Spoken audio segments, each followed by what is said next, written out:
नमस्कार दोस्तों, आप देख रहे हैं नेटवर्क न्यूज इंडिया। आज हम आपके लिए लेकर आए हैं सबसे बड़ी और ताज़ा खबरें, देश दुनिया की हर इम्पोर्टेंट अपडेट, बड़ी घटनाएं और पॉलिटिकल खबरें सिर्फ आपके लिए। तो चलिए 10 मिनट में सभी खबरों को जानते हैं। पहली खबर है प्राइम मिनिस्टर मोदी की नई policy announcement. Prime minister Narendra Modi ने आज नेशनल एजुकेशन पॉलिसी की घोषणा की। इस पॉलिसी के तहत स्टूडेंट्स को डिजिटल एजुकेशन के थ्रू एम्पावर करने और हायर एजुकेशन में क्वालिटी बढ़ाने पर स्पेशल फोकस दिया जाएगा। इस इनिशिएटिव से इंडिया के रूरल और अर्बन एरियाज में इक्वल एजुकेशन अपॉर्चुनिटीज प्रोवाइड करने का टारगेट रखा गया है। प्राइम मिनिस्टर ने कहा कि देश के फ्यूचर को स्ट्रांग बनाने के लिए टेक्निकल एजुकेशन और इनोवेशन पर ज्यादा ध्यान देने की जरूरत है। एजुकेशन मिनिस्ट्री के अकॉर्डिंग अगले 3 इयर्स में इस पॉलिसी को लागू करने के लिए अलग अलग स्टेट्स के स्कूल्स और कॉलेजेस में रिफॉर्म्स किए जाएंगे। दूसरी बड़ी खबर है उत्तर प्रदेश में फ्लड अलर्ट। उत्तर प्रदेश के कई डिस्ट्रिक्ट्स में हेवी रेन की वजह से फ्लड अलर्ट जारी किया गया है।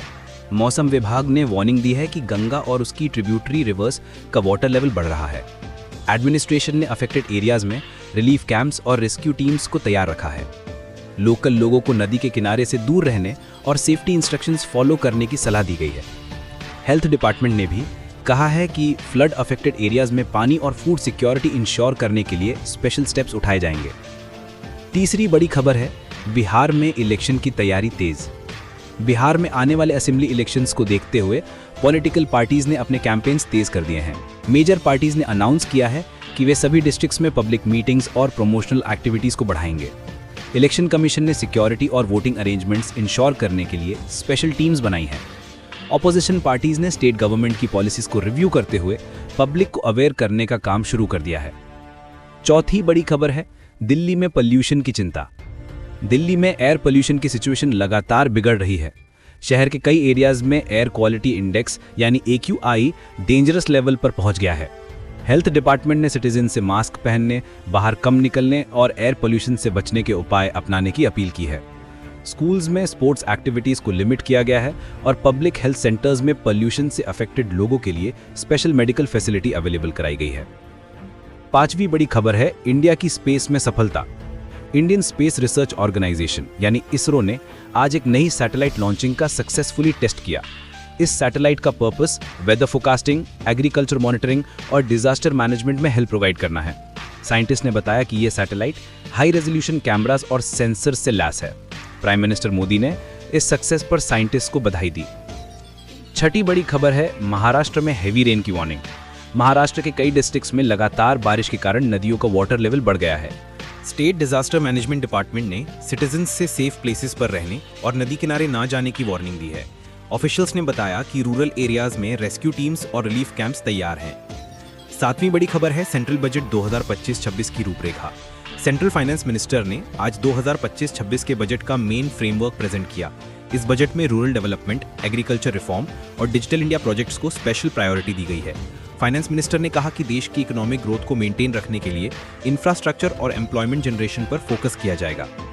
आठवीं बड़ी खबर है वेस्ट बंगाल में रूलिंग पार्टी का रैली प्रोग्राम। वेस्ट बंगाल में रूलिंग पार्टी ने आने वाले असेंबली इलेक्शन से पहले एक बड़ी रैली ऑर्गेनाइज की। पार्टी चीफ ने कहा कि स्टेट में डेवलपमेंट और पब्लिक वेलफेयर स्कीम्स को बढ़ावा देना उनकी प्रायोरिटी है। रैली में लाखों लोग शामिल हुए। नौवीं बड़ी खबर है इंडियन रेलवेज की नई train service scheme. Indian railways ने आज नई सुपर फास्ट ट्रेन सर्विस की घोषणा की है। ये ट्रेन मेजर सिटीज को जोड़ते हुए टाइम सेव करेगी। रेलवे मिनिस्ट्री के अकॉर्डिंग इस नई ट्रेन में मॉडर्न फैसिलिटीज और पैसेंजर्स के लिए सेफ ट्रांसपोर्ट की व्यवस्था होगी। 10वीं बड़ी खबर है तेलंगाना में industrial development project. Telangana government ने एक नई इंडस्ट्रियल डेवलपमेंट प्रोजेक्ट की घोषणा की है। इस प्रोजेक्ट के तहत स्टेट में कई नई फैक्ट्रीज और बिजनेस सेंटर्स एस्टैब्लिश किए जाएंगे। ऑफिशियल्स का कहना है कि इससे एम्प्लॉयमेंट अपॉर्चुनिटीज बढ़ेंगी और इन्वेस्टर्स अट्रैक्ट होंगे। 11वीं बड़ी खबर है पंजाब में किसान आंदोलन की अपडेट। पंजाब में किसान संगठन ने नए आंदोलन की घोषणा की है। उनका कहना है कि गवर्नमेंट की न्यू एग्रीकल्चर पॉलिसीज में सुधार की जरूरत है। फार्मर लीडर ने कहा कि वे अपने राइट्स और फेयर प्राइस इंश्योर करने के लिए आंदोलन करेंगे। 12वीं बड़ी खबर है सेंट्रल गवर्नमेंट की हेल्थ स्कीम। सेंट्रल गवर्नमेंट ने आज रूरल हेल्थ स्कीम का विस्तार किया है। इस स्कीम के तहत देश भर के हेल्थ सेंटर्स में नई फैसिलिटीज और मॉडर्न इक्विपमेंट उपलब्ध कराए जाएंगे। 13वीं बड़ी खबर है उत्तराखंड में टूरिज्म प्रमोशन। उत्तराखंड गवर्नमेंट ने टूरिज्म को प्रमोट करने के लिए नई स्कीम्स की घोषणा की है। इस इनिशिएटिव के तहत स्टेट के मेन हिल स्टेशंस और रिलीजियस साइट्स डेवलप किए जाएंगे। 14वीं बड़ी खबर है इंडिया चाइना बॉर्डर पर हालात। इंडिया और चाइना की बॉर्डर पर सोल्जर्स की डिप्लॉयमेंट बढ़ा दी गई है। डिफेंस मिनिस्ट्री ने कहा कि दोनों देशों के बीच पीसफुल टॉक्स जारी हैं, लेकिन सिक्योरिटी को देखते हुए एडिशनल स्टेप्स उठाए जा रहे हैं। 15वीं बड़ी खबर है उड़ीसा में स्टॉर्म वार्निंग। उड़ीसा कोस्ट के पास आने वाले स्टॉर्म के कारण स्टेट डिजास्टर मैनेजमेंट डिपार्टमेंट ने अलर्ट जारी किया है। लोकल एडमिनिस्ट्रेशन ने रेसिडेंट्स को सेफ प्लेसेस पर जाने और जरूरी सामान साथ रखने की सलाह दी है। 16वीं बड़ी खबर है नई एजुकेशन पॉलिसी के तहत scholarship scheme. New national education policy के तहत गवर्नमेंट ने स्टूडेंट्स के लिए नई स्कॉलरशिप स्कीम अनाउंस की है। इस स्कीम में खासकर साइंस और टेक्निकल कोर्सेज के स्टूडेंट्स को फाइनेंशियल हेल्प दी जाएगी। 17वीं बड़ी खबर है मुंबई में मेट्रो रेल का एक्सपेंशन। मुंबई मेट्रो प्रोजेक्ट के तहत नई लाइंस और स्टेशंस खोलने की प्लानिंग की गई है। ये एक्सपेंशन पैसेंजर्स के लिए टाइम और कन्वीनियंस में सुधार लाएगा। 18वीं बड़ी खबर है इंडिया की economic growth report. Economic experts ने 2025-26 की फर्स्ट क्वार्टर के लिए इंडिया की इकोनॉमिक ग्रोथ का डेटा जारी किया है। रिपोर्ट के अकॉर्डिंग जीडीपी में 6.8% की ग्रोथ रिकॉर्ड की गई है। 19वीं बड़ी खबर है कर्नाटका में आईटी हब का इनॉग्रेशन। कर्नाटक गवर्नमेंट ने आज स्टेट के एक प्रमुख शहर में नया आईटी हब इनॉग्रेट किया।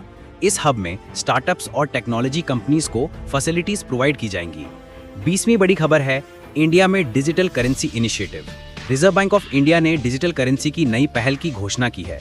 इसका ऑब्जेक्टिव फाइनेंशियल ट्रांजैक्शंस को सिक्योर, ट्रांसपेरेंट और फास्ट बनाना है। 21वीं बड़ी खबर है झारखंड में हेल्थ फेयर का आयोजन। झारखंड गवर्नमेंट ने रूरल एरियाज में हेल्थ अवेयरनेस बढ़ाने के लिए हेल्थ फेयर ऑर्गेनाइज किया। इस मेले में लोगों को फ्री मेडिकल चेकअप और हेल्थ पर जानकारी दी गई। 22वीं बड़ी खबर है आंध्र प्रदेश में solar energy project. Andhra Pradesh government ने स्टेट में नई सोलर एनर्जी प्रोजेक्ट की घोषणा की। इस प्रोजेक्ट के तहत स्टेट के कई जिलों में सोलर पैनल्स लगाए जाएंगे। 23वीं बड़ी खबर है तमिलनाडु में metro bus service. Tamil Nadu government ने नई मेट्रो बस सर्विस शुरू की है। ये सर्विस मेजर सिटीज को कनेक्ट करते हुए पैसेंजर्स को टाइम और कन्वीनियंस में सुधार करेगी। 24वीं बड़ी खबर है नेशनल स्पोर्ट्स अवार्ड्स की घोषणा। गवर्नमेंट ने नेशनल स्पोर्ट्स अवार्ड्स विनर्स की घोषणा की है। इस साल कई प्लेयर्स को उनके आउटस्टैंडिंग परफॉर्मेंस के लिए सम्मानित किया गया है। 25वीं बड़ी खबर है इंडिया में employment generation scheme. Central labour ministry ने नई एम्प्लॉयमेंट जनरेशन स्कीम अनाउंस की है। इस स्कीम के तहत यूथ को स्किल डेवलपमेंट ट्रेनिंग और जॉब अपॉर्चुनिटीज प्रोवाइड की जाएंगी। तो ये थी आज की 13 अक्टूबर 2025 की 25 बड़ी खबरें। अगर आपको हमारा कंटेंट पसंद आया तो लाइक और सब्सक्राइब जरूर करें और हाँ, बेल आइकन दबाना ना भूलें ताकि हर ताज़ा अपडेट आप तक सबसे पहले पहुंच सके। नेटवर्क न्यूज़ इंडिया के साथ जुड़े रहिए। धन्यवाद।